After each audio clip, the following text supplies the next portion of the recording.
¿Y si te dijera que en México existe una anciana que abría los cuerpos de personas enfermas con un cuchillo oxidado y que era capaz de sanar y regenerar órganos con sus propias manos?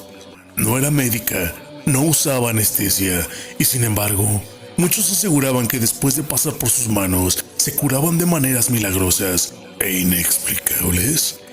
Algunos lloraban, otros temblaban y los más escépticos simplemente no volvían a hablar más del tema. Esto no es una leyenda urbana, es un caso real documentado por uno de los científicos más reconocidos de México, junto con periodistas y testigos presenciales. Una historia que obligó a médicos y académicos a cuestionarse todo en lo que creían. Una historia que terminó con una desaparición sin explicación y demasiadas incógnitas. Su nombre era Bárbara Guerrero, aunque todos la conocían como Pachita. Quédate. Había nacido en Parral, Chihuahua, en el año 1900 y fue en la Ciudad de México, en una casa antigua de la colonia Roma, donde todo ocurrió.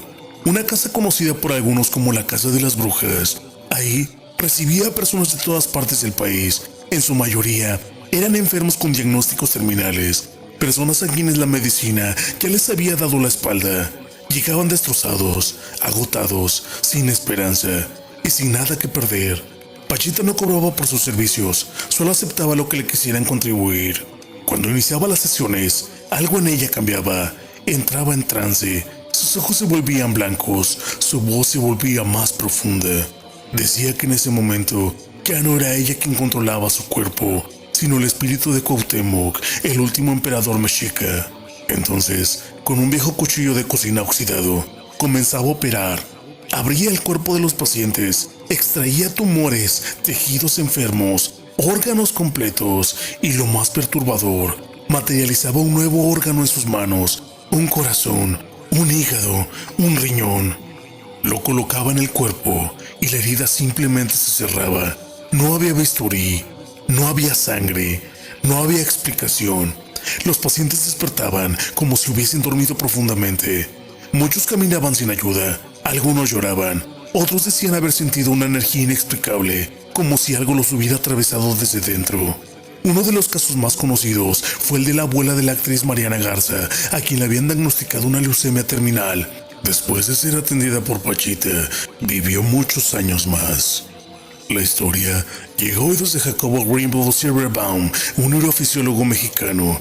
Era escéptico, racional, científico. Yo soy un científico, yo tengo un laboratorio, estudio la actividad cerebral, la fisiología cerebral, y me invitaron a conocer a esta mujer Pachita y a sus operaciones.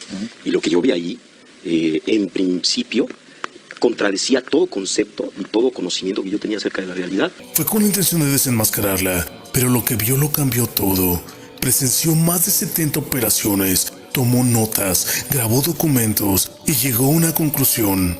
Lo que vio contradice todo lo que sabía sobre la realidad. Jacobo presenció cómo Pachita extraía órganos enfermos y colocaba otros nuevos, todo frente a sus ojos, sin bisturí, sin asistencia, solo con las manos y el trance. Venía un paciente a verla, por ejemplo alguien que tenía un problema pulmonar, y entonces si ella decidía, de alguna manera podía percibir directamente lo que le sucedía al paciente y lo que el paciente requería para mejorar, que el paciente necesitaba, ella hacía una operación en donde extraía los pulmones enfermos e injertaba pulmones sanos. Ahora, esto es inconcebible, vamos, la cirugía actual ya empieza a hacer este tipo de operaciones, pero la forma en la que Pachita hacía estas operaciones era con prácticamente las manos vacías. El único instrumento que utilizaba era un cuchillo de monte, muy burdo, muy grande, y además las operaciones eran realizadas en minutos, era casi instantáneo, ¿no? Lo que se hacía.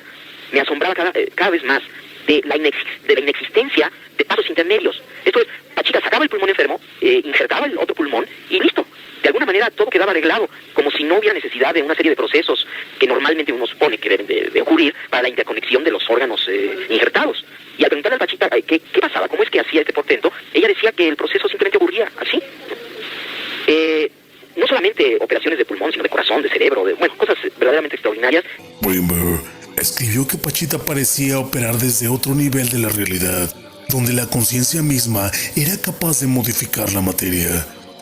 Y a mí lo que me enseñó, esto que vi, que Salvador pues lo estaba describiendo, y que yo fui testigo también de aquello, lo que me enseñó es que yo no puedo decir cuál es el límite de la capacidad humana.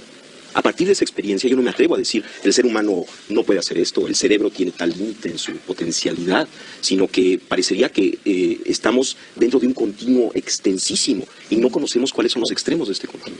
A partir de estas experiencias desarrolló la teoría sinérgica, una propuesta que explicaba cómo la mente podía interactuar con el tejido mismo del espacio. Parecería que Pachita estaba localizada como ser sentiente, como ser sensible, en un nivel de la realidad en donde lo que ella deseaba ocurría. Yo he tratado de explicar esto en muchas formas y la verdad es que no he tenido mucho éxito.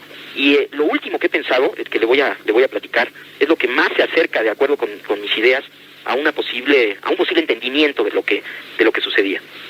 Decía antes que el cerebro, al interactuar con este campo informacional preespacial, como resultante final, crea la realidad perceptual. Ahora, lo que yo he pensado es que esta realidad que se crea, que es el producto final de un proceso cerebral, una vez creada, tiene una existencia real. Esto es, lo que estamos viendo, los colores, las formas, existen en el nivel en este nivel que estoy mencionando. O sea, son al mismo tiempo un producto final de un procesamiento, pero ya que está esto, tienen existencia real. Pero existen como conciencia, no existen como materia, sino existen como conciencia. De acuerdo con esta idea, Pachita estaba localizada en esta conciencia directamente, ya en la creación, ya no había proceso. Y las leyes de esta conciencia que llamamos mundo, que llamamos objetos, que en realidad es pura conciencia, de alguna manera ya las manejaba. Y en este nivel no hay pasos intermedios, puesto que todo es conciencia, puesto que aún los objetos que percibimos son, esta resultante final, son parte de la conciencia. Entonces, si uno está totalmente localizado ahí, si uno no tiene ninguna duda acerca de que la realidad es ese nivel, entonces uno simplemente funciona en ese nivel con las leyes de ese nivel. Pero sus hallazgos no fueron bien recibidos. La academia lo rechazó, lo aislaron y poco tiempo después desapareció. Era diciembre de 1994. Jacobo Greenberg salió de su casa rumbo a una conferencia y nunca más regresó. No dejó una nota, no se encontró su cuerpo, su oficina quedó intacta, sus documentos más importantes desaparecieron. Pachita, por su parte, había muerto en 1979, a los 79 años de edad. Fue enterrada sin homenajes y con ella se extinguió una práctica que hasta hoy nadie ha podido replicar.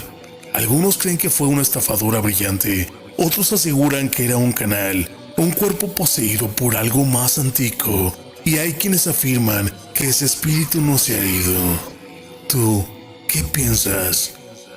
¿Algún caso de histeria colectiva? ¿Algún rumor? ¿Algún cuento de algún pueblo olvidado? O tal vez algún nivel de conciencia superior humano. Gracias por acompañarme en este nuevo relato. Si te gusta este tipo de contenido, suscríbete, deja tu like y activa la campanita para no perderte ningún video. Si tienes alguna historia paranormal que te gustaría contar o alguna historia que te gustaría ver en el canal, deja tu idea en la caja de comentarios o escríbenos al correo de Patio Espeluznante. Sin más que decir, me despido, mi querido espectador. Buenas noches.